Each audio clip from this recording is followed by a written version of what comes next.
Yes, मैं doctor Ram Kishore आपकी सेवा में पुनः समर्पित। ठीक है, तो मोटापा के कारण क्या हैं उस पर मैं बताना चाहता हूँ। मोटापा क्यों होता है? मोटापा को होने न दीजिए। मोटापा बहुत बड़ी बीमारी है, इसको हल्के में मत लीजिएगा। ठीक है, मोटापा स्वयं में ठीक है। मोटापा का आइडिया ऐसे ही लग जाता है कि आदमी मोटा हो रहा है, लेकिन जो उसका टेक्निकल पैरामीटर है वो बीएमआई से देखा जाता है। अगर बॉडी मास इंडेक्स जो है 25 के ऊपर होता है तो उसको इससे नाप लीजिए, बेल्ट से नाप लीजिए। अगर बेल्ट आपकी लंबी हो रही है तो आप समझ लीजिए, या किसी प्रकार आप उसको अंदाज लगाए। मोटापा मालूम होने लगता है ऐसे देखने से ही, लेकिन देखने से मालूम होता है तब तक बहुत देर हो जाती है, फिर वो ठीक होना बहुत कठिन होता है, तमाम दवाएं खानी पड़ती हैं। इसलिए शुरू से ही उसको, जब से बच्चा हो, जो जो बड़ा होता जाए उसी समय से, मैं इसीलिए कहता हूँ कि एक टॉपिक जिस प्रकार से खेल का है एजुकेशन में, बच्चा 1 क्लास में जाए तभी से बताना चाहिए कि इस बच्चे को क्या खाना है क्या नहीं खाना है। गार्जियन भी घर में मतलब बताएं कि ये खाना है ये नहीं खाना है। मैंने पीछे के टॉपिक देख लीजिएगा, सब मालूम हो जाएगा। ठीक है, मोटापा जो है जब हो जाता है शरीर में, फिर इसको वापस लाना थोड़ा बहुत कठिन होता है। फिर कोई भी बीमारी हो उसको वापस लाना उस कंडीशन में बहुत टाइम लगता है, ये बात आप समझ लीजिए। तो इसलिए उसको पहले से ही डेवलप होने ही न दीजिए। ठीक है, तो इस प्रकार से मोटापे में क्या होता है, मोटापे में तमाम बीमारियां बनती हैं, तमाम बीमारियों का कारण बनता है। ठीक है, तो इसलिए जो है मोटापा जो है इसको आप समझते रहिए, ये चीज़ अच्छी नहीं है।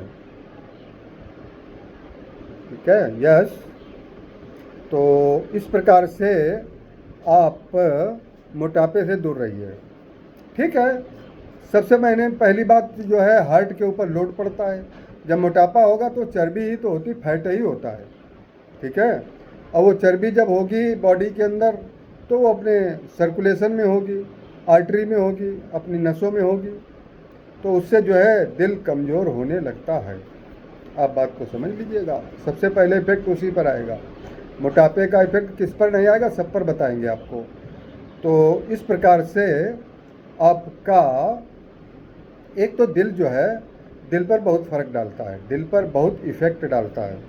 ठीक है, ठीक है, और दिल शरीर का इंजन है। ठीक है, मैं 5 अंगों पर पीछे बता चुका हूँ, उनको देख लीजिएगा। दिल जो है बहुत ज़रूरी चीज़ है, दिल मजबूत होना चाहिए। 5 अंग मैं बताता हूँ, ये अच्छे होने चाहिए, जिसमें लीवर फर्स्ट में, और सेकंड में आपका पहला लीवर मजबूत होना चाहिए, दूसरा आपका हार्ट मजबूत होना, तीसरा गुर्दा भी मजबूत होना चाहिए। जब 3 ये मजबूत होंगे तो 2 कुछ नहीं आपका कर पाएंगे। आपका ब्रेन ऑटोमेटिक मजबूत होगा, आपका फेफड़ा ऑटोमेटिक मजबूत होगा।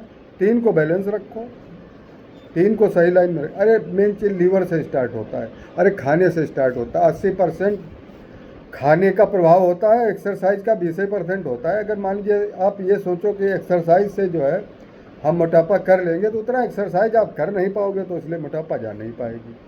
इसलिए आप एक्सरसाइज से 20% फ़र्क पड़ता है, ज़्यादा नहीं पड़ता है। डाइट से जो है, डाइट का रोल बॉडी के ऊपर 80% होता है, और एक्सरसाइज का 20% होता है, स्लीप का भी कुछ परसेंट होता है।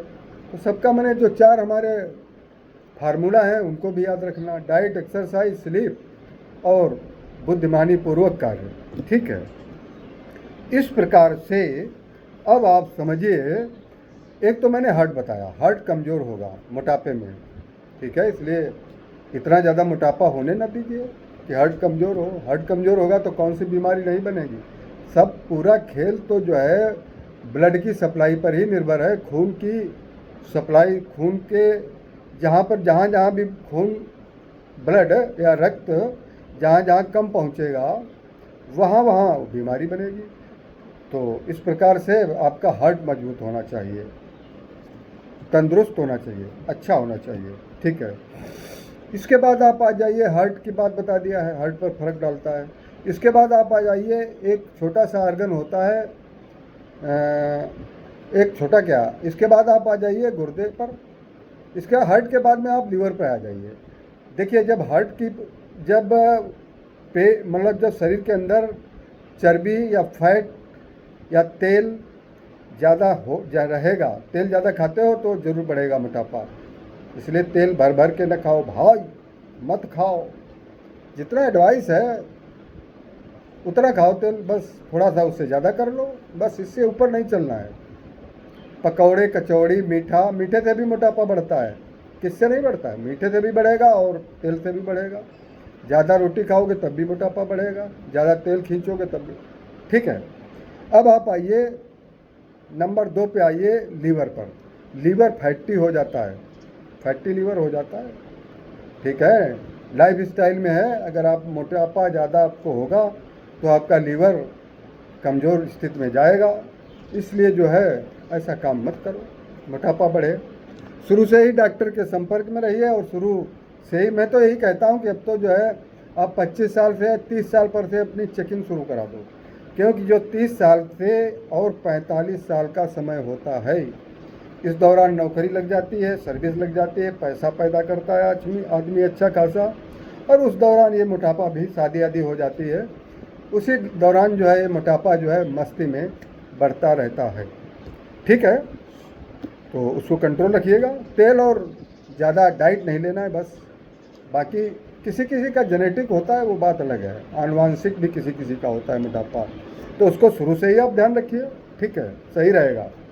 किसी का पारिवारिक होता है, बाप दादा मामा मोटे हैं तो बच्चा भी होता है, लेकिन अगर वो शुरू से बच्चा, वो लोग अपने वो तो और अलर्ट रहे हैं कि इनको भी मोटापा होगा, इसलिए उनको अलर्ट करिए। ठीक है, इसके बाद आप आ जाइए, मैंने लीवर पर भी बताया, लीवर इफेक्टेड होगा, प्रभावित होगा।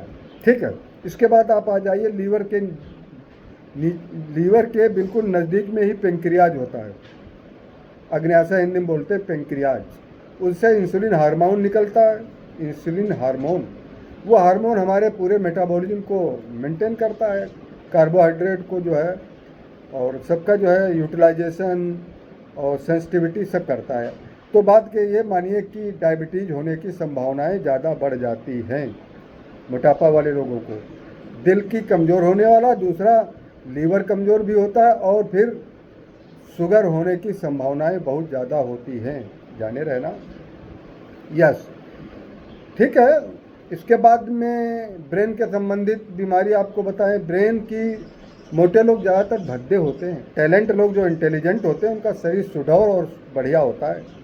आप मोटे आदमी के ब्रेन से नापिए, और एक जो छरहरा है, मतलब स्लिम है, अच्छा है, हेल्दी है, उसके ब्रेन में फ़र्क होगा, दिमाग में। ठीक है, उसकी बहुत बातें मैंने पीछे के टॉपिकों पे डाल दी है, उनको आप देख लीजिए, बहुत आसानी से आप समझ जाओगे। 10-10 मिनट के, 12-12 मिनट के टॉपिक हैं, देख डालिए। जीवन में इतना मेहनत करते हो, 10 मिनट, 15 मिनट, 20 मिनट अपने शरीर के लिए भी दीजिए। ठीक है, और भाई लाइक और सब्सक्राइब जरूर कर दिया करिए, ये रिक्वेस्ट है। ठीक है, मुझे मोटिवेशन मिलेगा, आपका हेल्थ ठीक होगा। ठीक है, ब्रेन में मैंने बताया है, ब्रेन कमज़ोर हो जाता है। एंजाइटी और डिप्रेशन जैसी बीमारियां घर कर लेने की संभावनाएं बहुत ज़्यादा होती हैं, होने की संभावना बहुत ज़्यादा होती है। ठीक है, एंजाइटी, ये सब बहुत बड़ी बीमारियां हैं। एंजाइटी डिप्रेशन, मोटापा होगा तो एंजाइटी डिप्रेशन होगा। आप स्लिम अच्छे होंगे तो नहीं होगा, एक्सरसाइज करेंगे, हमारी 4 चीज़ें पीछे वाली देख लेना। ठीक है, नेक्स्ट आप आइए, ब्लड की सप्लाई कम हो जाती है, हार्ट कमज़ोर होता है तो ब्लड की सप्लाई अच्छा बढ़िया पंप नहीं करेगा। ब्रेन के संबंध में बताया, एंजाइटी डिप्रेशन होने की संभावना बहुत होती है, बहुत चिंता होती है उसे, तमाम बातें होती हैं। एंजाइटी, आप मेरा पूरा टॉपिक ही है, एंजाइटी पे देख लीजिए, डिप्रेशन पे देख लीजिए, मैंने बता दिया है। इसके बाद अब आप आ जाइए। हाँ, यस, ज़्यादा मोटापा होता है तो स्ट्रोक की संभावनाएं ज़्यादा होती हैं। स्ट्रोक एक फालिज की बीमारी कही जाती है, जिसमें एक अंग झूठा पड़ जाता है, एक पैर झूठा पड़ जाता है, या आवाज़ बढ़िया नहीं निकलती है। इस प्रकार की जो फालिज, आप समझ लीजिए, पैरालिसिस कहते हैं, रूरल एरिया में फालिज कहते हैं। पैरालिसिस बेचारे कह नहीं पाते हैं। पैरालिसिस मतलब एक आर्गन कमजोर। उसमें होता यह है कि ब्रेन में जो है बहुत बड़ा जाल फैला हुआ है, ब्लड सप्लाई का बहुत बड़ा जाल, नेटवर्क। और जिस नेटवर्क में एक भी अगर नली में, एक भी आर्टरी में अगर फ्लैक, एक भी मतलब एक भी जो है क्लॉट किया एक जगह पर, जब हार्ट कमज़ोर होगा तो क्लॉट होने की संभावनाएं बहुत होती हैं, ये बात जानिए। अगर एक जगह क्लॉट होगा तो उस हिस्से प्रभावित हो जाएगा, और जो हिस्सा प्रभावित होगा वही आर्गन जो है प्रभावित हो जाएगा। ठीक, ऐसे समझिए। तो स्ट्रोक की संभावनाएं बहुत ज़्यादा होती, पैरालिसिस या फालिज, जाने रहना। ठीक है।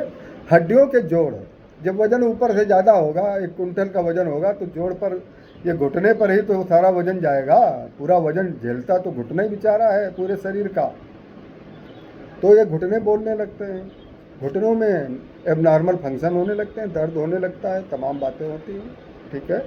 तो मोटे आदमियों में ये आर्थराइटिस जिसको हम लोग बोलते हैं, आर्थराइटिस होने की संभावनाएं बहुत ज़्यादा होती है। ठीक है। इसके बाद जहाँ ब्लड की सप्लाई नहीं, जब हार्ट कमज़ोर होगा उधर लीवर भी कमज़ोर होगा, उधर आपका जो वज़न भी ज़्यादा है, और उधर आपका ब्रेन भी उतना कमज़ोर हो रहा है, तो और कौन से अंग नहीं प्रभावित होंगे, आप बात समझिए। मैं बताता हूँ, अगर 3 अंग प्रभावित हो गए तो सारे अंगों को प्रभावित करेगा। हार्ट अगर कमज़ोर हो गया, लीवर कमज़ोर हो गया, किडनी कमज़ोर हो गया, तो मान के चलिए सभी पूरे शरीर पर असर जाएगा। ब्रेन तो कमज़ोर होएगा, क्या क्या नहीं कमज़ोर होगा, पूरा हेल्थ ही कमज़ोर होगी। इसलिए छोटे पर्दे, मैं तो कहता हूँ कि एक क्लास आधा घंटे का बच्चा जैसे क्लास 1 में जाए, एक आधा घंटे का क्लास उसको खाली हेल्थ पे बताइए, जैसे आजकल खेल पर चल रहा है, खेल का टॉपिक अनिवार्य है, सभी एजुकेशन में अनिवार्य है, उसी प्रकार से डाइट का कर दो। ये इस धरती की, अरे मैं बताता हूँ 80-90% जनता जो है सुखी हो जाएगी और रोग रहित हो जाएगी। करो तो आधा घंटा का टॉपिक दीजिए तो मेडिकल का उसे, अरे 20 मिनट का कर दो, शार्ट कर दो, लेकिन कुछ बताना है डेली हेल्थ पर। दिक्कत यहीं पर है, हेल्थ के बारे में किसी को नॉलेज होता नहीं है। ठीक है। बॉडी के हेल्थ कैसे सही रहती है इस संबंध में नॉलेज ज़्यादा होता नहीं, उसी के चक्कर में ये सब बर्बाद हो जाता है। इतनी बड़ी बड़ी बीमारी कितना फैल रहा है, कौन बीमारी नहीं फैल रही। डायबिटीज भयंकर विकराल रूप ले रही है, बात समझिए आप। कोलेस्ट्रॉल, ट्राइग्लिसराइड, हार्ट की बीमारियां भयंकर रूप से बढ़ रही हैं। न बढ़ने दो भाग, बच्चों पर फर्क पड़ेगा। ठीक है। इसी प्रकार से बस, और कुछ तो ज़्यादा है नहीं, पूरा करते हैं। कैंसर होने की संभावनाएं ज़्यादा होती हैं, और लगभग पूरा हो गया है आपका, और मैंने सबको तो बता दिया है, बाकी क्या रहा है। ठीक है। Thank you very much. मजबूत रखो, ओके रहो, हेल्दी रहो। ठीक है, ओके।